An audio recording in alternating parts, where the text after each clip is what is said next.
بسم اللہ الرحمن الرحیم۔ گمنام ہیرو کے معزز ناظرین، السلام علیکم۔ آئیے چلتے ہیں کہانی کی طرف۔ چندہ خاموش تھی اس بے سبب مار کا آرائی کے بعد جس میں اس کے ہاتھوں ایک شخص مارا گیا تھا۔ وہ احساس جرم و ندامت سے پیچھا چھڑانے کی پوری کوشش کر رہی تھی مگر ناکام تھی۔ اس کے وجود میں جاری خاموش جنگ ذہنی خلفشار اور جذباتی انتشار کی کیفیت اس کے اعصاب پر دباؤ ڈال رہے تھے۔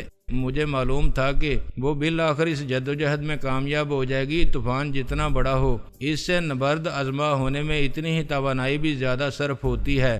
چھوٹے موٹے لہروں کے تموج سے مضبوط سفینے متاثر نہیں ہوتے۔ چندہ کی تربیت خان اعظم نے کی تھی۔ جسم کو ذہن کنٹرول کرتا ہے۔ جسم کے مربوط اعصابی نظام کا کنٹرول روم دماغ میں ہے۔ دماغ کو کنٹرول کرو، خیال کو کنٹرول کرو، پھر تمہارا جسم تمہارے تابع ہوگا۔ رات کے 2 بجے میں نے ایک نظر گھڑی پر ڈالی جس کے روشن روپ ڈیش بورڈ کے ایک خانے میں جل بجھ رہے تھے۔ پھر میں نے رفتار دیکھی، 140 کلومیٹر کسی اچھی سڑک پر۔ اتنی بڑی گاڑی کے لیے یہ رفتار بہت زیادہ نہیں تھی مگر یہاں خطرناک بھی ثابت ہو سکتی تھی۔ مجھے بار بار ٹرکوں اور بسوں کو اوورٹیک کرنا پڑتا تھا۔ سڑک کی چوڑائی کم تھی اور بیشتر ٹرکوں پر گنجائش سے زیادہ سامان لوڈ کیا گیا تھا۔ وہ بعض اوقات دائیں جانب جھکے ہوئے محسوس ہوتے تھے اور ان کے پاس سے گزرتے ہوئے لگتا تھا کہ گاڑی پر الٹ جائیں گے یا ذرا بے قابو ہوئے تو میں تصادم سے نہیں بچ سکوں گا۔ اس سے زیادہ خطرناک سامنے سے آنے والی ٹریفک تھی۔ ڈرائیور فل بیم پر لائٹ مارتے تھے اور ڈپ کرنے کے اشارے کو قطعی اہمیت نہیں دیتے تھے۔ بوسے کے ٹرک دائیں بائیں اس حد تک لدے ہوئے چلتے تھے کہ پوری سڑک بلاک کر دیتے تھے اور وہ اپنے پیچھے آنے والی تیز رفتار ٹریفک کو دیکھ بھی نہیں سکتے تھے۔ دن کے مقابلے میں رات کو گاڑی چلانا ایک جان لیوا تجربہ ثابت ہو سکتا تھا مگر میرے ذہن میں وقت کی کمی کا احساس غالب تھا۔ چندہ نے کہا، کافی پیو گے؟ تم پلاؤ گی تو کریلے کا سوپ بھی شربت روح افزا سمجھ کے پیوں گا، وہ زہر بھی پی لوں گا جو سقراط نے پیا تھا۔ کیسا ڈائلاگ ہے پرانا۔ وہ بولی، میں کافی بناؤں گی، پلاؤں گی نہیں، کیا حرج ہے اگر گاڑی 10 منٹ کے لیے کہیں روک لو؟ 10 منٹ، ایک نہ 2، اکٹھے 10 منٹ۔ نو میڈم، اتنا ٹائم نہیں ہے اپنے پاس۔ لیٹ ہو گئے تو سارا پروگرام چوپٹ۔ تم لیٹ نہیں ہو سکتے، ٹرین یقیناً لیٹ ہوگی، شرط لگا لو۔ میں نے کہا، اگر تم ہار گئی تو وہ ملے گا لالی پاپ۔ وہ سمجھ گئی کہ میں نے لالی پاپ سے کس چیز کو تشبیہ دی ہے۔ ناصر کاظمی نے چائے کے لیے کہا تھا، ایک دوشیزہ کے لبوں کی طرح اس میں گرمی بھی ہے، مٹھاس بھی ہے۔ چلو نہیں تو نہ صحیح۔ چندہ نے کہا، میں نے تو سوچا تھا کہ تم مسلسل ڈرائیونگ کر رہے ہو، تھکن دور ہو جائے گی۔ دوبارہ غور فرمانے پر ہم تمہاری درخواست کو شرف قبولیت بخشتے ہیں۔ کسی حسین لڑکی کا دل توڑنا ویسے بھی گناہ ہے۔ ابھی کوئی مناسب جگہ دیکھ کے گاڑی روکتا ہوں۔ اس سڑک پر مناسب اور نامناسب جگہ کیسی؟ کیا پتا اچانک کوئی جھیل آ جائے جس کے شفاف پانی میں کوئی نازک اندام بھینس لہروں کے دوش پر تیر رہی ہو، درخت کی شاخوں میں چاند الجھا ہوا ہو، ایک طرف کوئل کوک رہی ہو، دوسری طرف الو بول رہا ہو۔ میں یہاں اور جھیل کے کنارے سبزے کے قالین پر بیٹھ کے اور تمہاری آنکھوں میں آنکھیں داخل فرما کے، میرا مطلب ہے ڈال کے، اور تمہارا ہاتھ اپنے ہاتھ میں تھام کے تمہاری نبض دیکھوں اور پوچھوں، حال کیسا ہے جناب کا؟ اور جواب میں تم گا کے کہو، خیال ہے آپ کا۔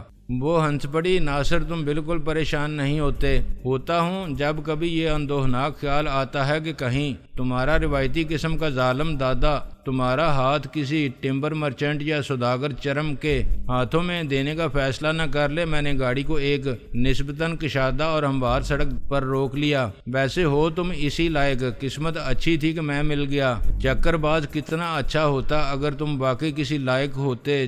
چندہ نے نیچے اترتے ہوئے کہا، تم صرف ہیرا پھیری کر سکتے ہو یا پھر فضول باتیں۔ میں نے ایک ٹھنڈی سانس لی۔ گھر کی مرغی دال برابر۔ کسی دن میں سچ مچ وزیر اعظم بن گیا تب بھی تم کہو گی کہ انسان کے بچے بن کر دکھاؤ، پھر مانوں گی۔ یہ تو ہے۔ وہ بولی، وہ بہت مشکل ہے تمہارے لیے۔ میں نے کہا، چندہ تم بہت پریشان تھی نا، میں دیکھ رہا تھا۔ اس نے تھرمس کو بونٹ پر رکھا، پھر 2 مگ رکھے اور ان میں گرم پانی انڈیلنے لگی۔ تم ہی ذمہ دار ہو ساری پریشانی کے؟ نہیں، تم اس حادثے کی وجہ سے پریشان تھی۔ میں نے کہا بھول جاؤ اسے۔ کیسے بھول جاؤں؟ اس کا کوئی گھر بھی ہوگا، بیوی بچے اور ماں باپ سب ہوں گے۔ وہ بولی کیا گزرے گی ان پر؟ میں نے کہا سانپ بچھو کو مارتے ہوئے ترس کھانا کمزوری اور بے وقوفی کی دلیل ہے۔ اگر وہ اپنے شیطانی عزائم میں کامیاب ہو جاتا تو سوچو تمہارا کیا حشر ہوتا۔ وہ ایک بھیڑیا تھا، اسے مار کے تم نے کیا غلط کیا؟ اور یہ تو دنیا کا قاعدہ ہے، کبھی والدین کے اعمال کی سزا بچوں کو ملتی ہے، کبھی بچوں کے گناہوں کا کفارہ ماں باپ ادا کرتے ہیں۔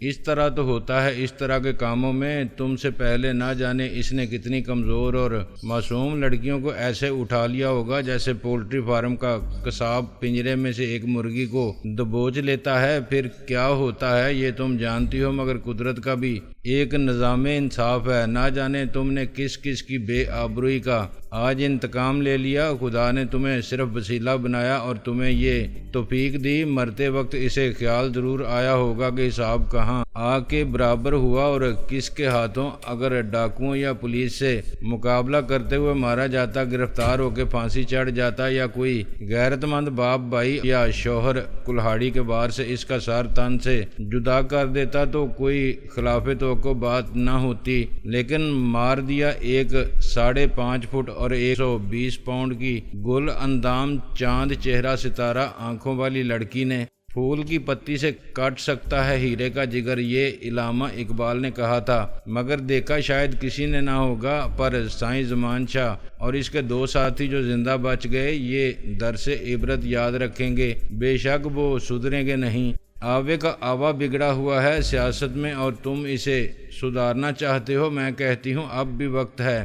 میں نے کہا خدا کے لیے چندہ دوبارہ یہ بحث مت چھیڑو، اب کچھ نہیں ہو سکتا۔ اگر تم گھبرا گئی ہو ابھی سے تو الگ ہو جاؤ اس کھیل سے جو ابھی شروع ہوا ہے۔ تم اپنی کتابوں کی اور موسیقی کی دنیا میں لوٹ جاؤ۔ اس نے ایک گہری سانس لی۔ ضرور لوٹ جاتی اگر یہ ممکن ہوتا، میرے اختیار کی بات ہوتی۔ میرے لیے بھی یہی مجبوری ہے، ورنہ میں اپنی دنیا میں تمہارے اور خان جی کے قمر اور فاروقی کے ساتھ بہت پرسکون اور خوش تھا۔ اب تو جینے کی یہی ایک صورت اور شرط ہے کہ ہم اپنے دشمنوں کے خلاف ایک دفاعی جنگ مل کر لڑیں اور ان کے عزائم کو خاک میں ملا دیں۔ ناصر، کیا واقعی سیاسی شہرت میں تمہیں کشش محسوس ہوتی ہے؟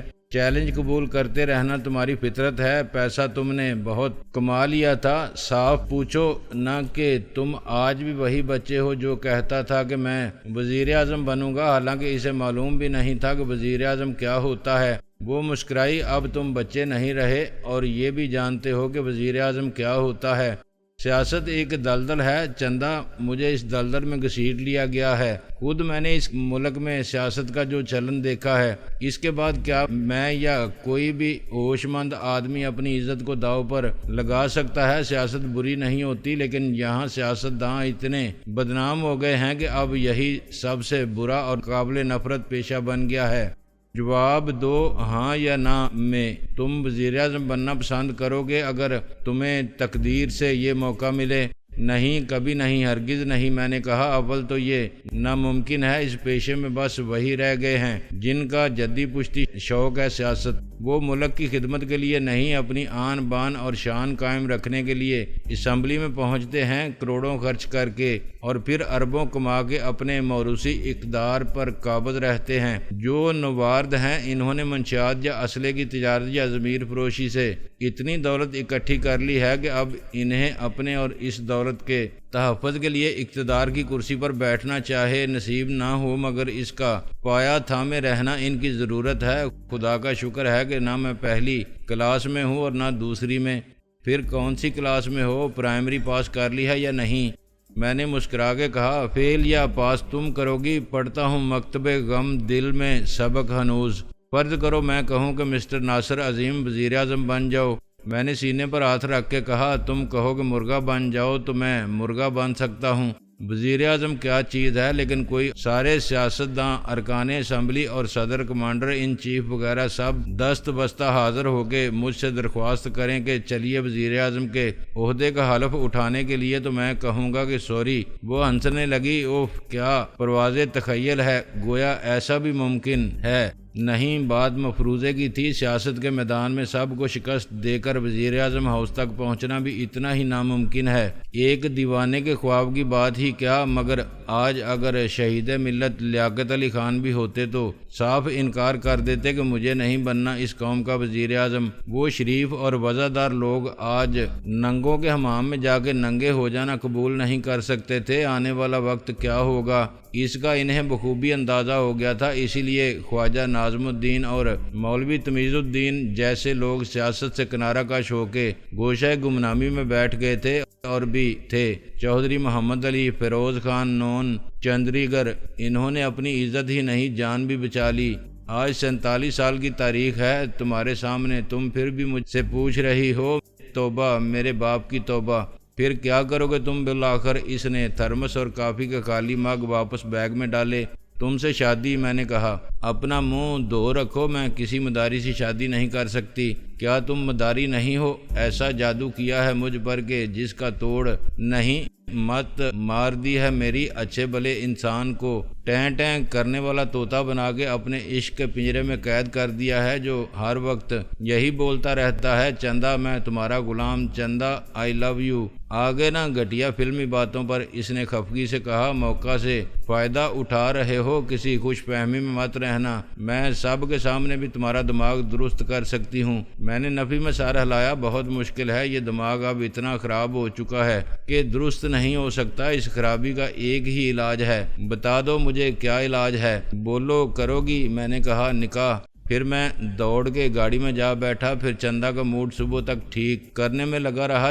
چندا کے ساتھ میرا جذباتی تعلق ایسا ہی تھا جیسے زمین سے آسمان کا رشتہ، کہ ہر جگہ ہر وقت ازل سے ہے اور تا ابد ہے، یا خوشبو سے احساس کا رشتہ کہ ایک کا وجود دوسرے سے مشروط ہے، اور سر سے ساز کا رشتہ جو قید زمان و مکان سے آزاد ہے۔ لیکن یہی بات میں اسے کہتا تھا تو وہ خفا ہو جاتی تھی کہ یہ فلمی مکالمے ہیں، گھٹیا ڈائلاگ بازی ہے، ڈرامہ ہے، شاید اس لیے کہ حقیقت کسی اظہار کی محتاج نہیں ہوتی۔ کسی کو ثابت کرنے کی کیا ضرورت ہے کہ سورج میں روشنی ہے، اور یہ بتانا قطعی غیر ضروری ہے کہ جناب آج میں زندہ ہوں۔ مجھے معلوم نہیں تھا کہ تیز گام کا رائے بینڈ پر کوئی اسٹاپ ہے یا نہیں، اور ٹرین وہاں کتنے بجے پہنچتی ہے۔ وقت تو خیر معلوم کیا جا سکتا تھا، مگر ٹرین کو نہیں روکا جا سکتا تھا۔ عام طور پر ایکسپریس ٹرین رائے بینڈ یا کوٹ لکھپت میں سے کسی ایک جگہ رکتی تھی، ورنہ لاہور سے کچھ پہلے کینٹ اسٹیشن پر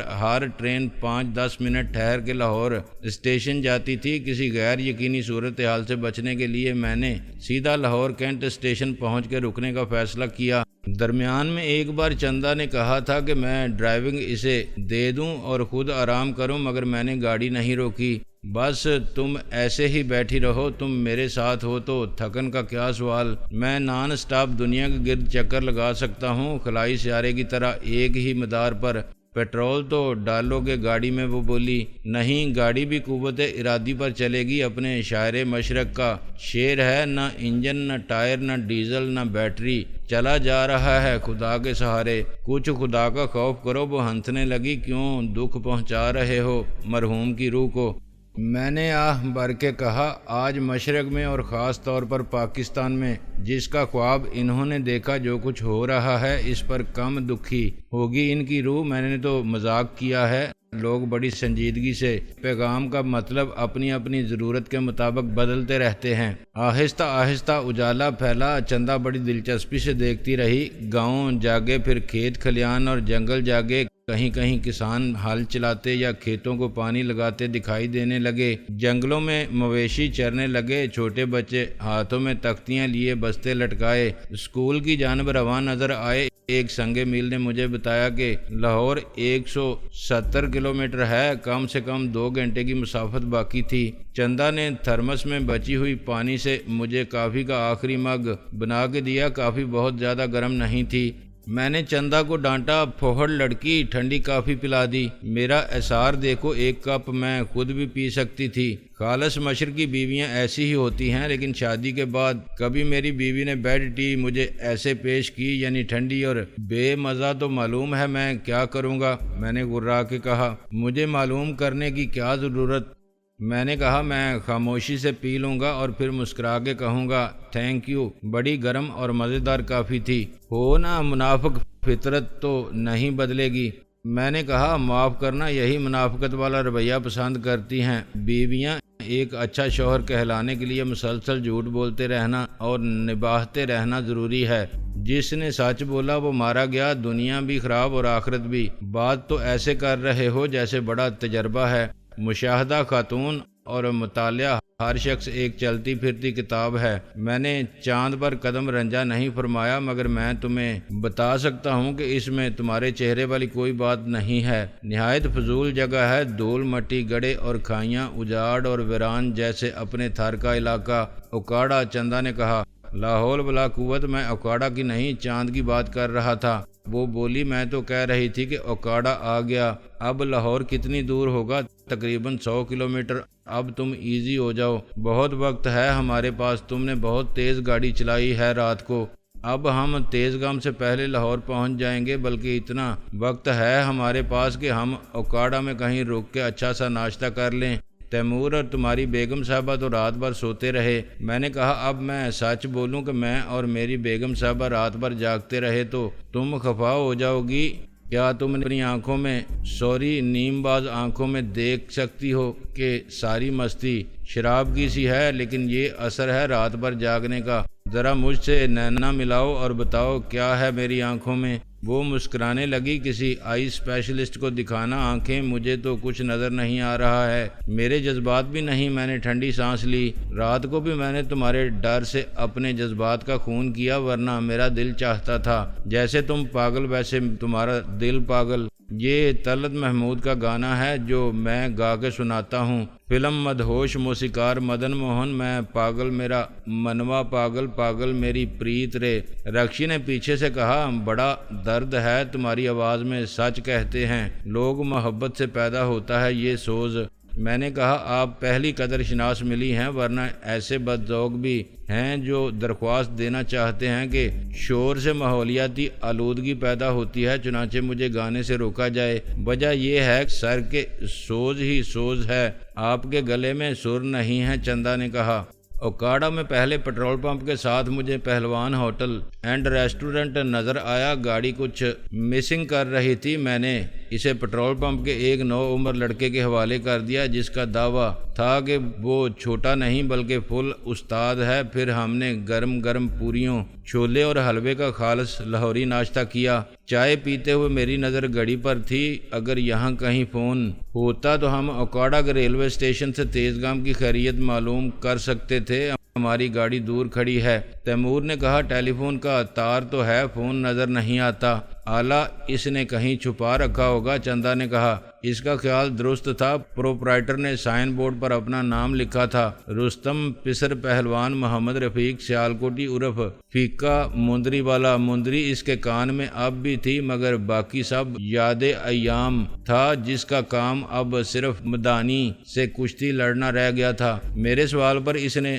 سیٹ کے نیچے سے فون برآمد کیا۔ ایک نہیں بادشاہو، 10 کالاں کرو، 100 کرو، ہم آپ کے تو فون آپ کا۔ میں نے کہا مہربانی اسے غائب کیوں کر رکھا تھا؟ او جی کیا کریں، آ جاتے ہیں ایویں منہ ماری کرنے ایسے بندے جن کو پتہ نہیں ہوتا کہ فون کو کدھر سے پکڑنا چاہیے۔ ابھی تک ریسیور میں نے بھی الٹا پکڑ رکھا تھا۔ پہلوان جی پتہ کرنا تھا، تیزگام کا نمبر معلوم ہے آپ کو ریلوے انکوائری کا؟ لو جی نمبر تو یہ لکھا ہوا ہے اپنے پاس۔ اس نے دیوار پر پینسل سے لکھے ہوئے نمبروں کی قطار میں ایک جگہ انگلی رکھ دی۔ پر جناب علی پتہ کرنے سے کیا ہوگا؟ لو جی میں بتا دیتا ہوں کہ گڈی ہوگی 2 گھنٹے لیٹ، اتنی عمر ہو گئی ہے اپنی، آج تک تو گڈی ٹائم پر دیکھی نہیں، اور انکوائری والے تو توبہ کرو جی، نمبر گھماتے رہو، کل تک ضرور کوئی اٹھا لے گا۔ مگر آدمی غیب کا حال نہیں جان سکتا، چنانچہ انہونی بھی ہونی ہو جاتی ہے۔ ریلوے انکوائری کا نمبر ملاتے ہی کسی نے کہا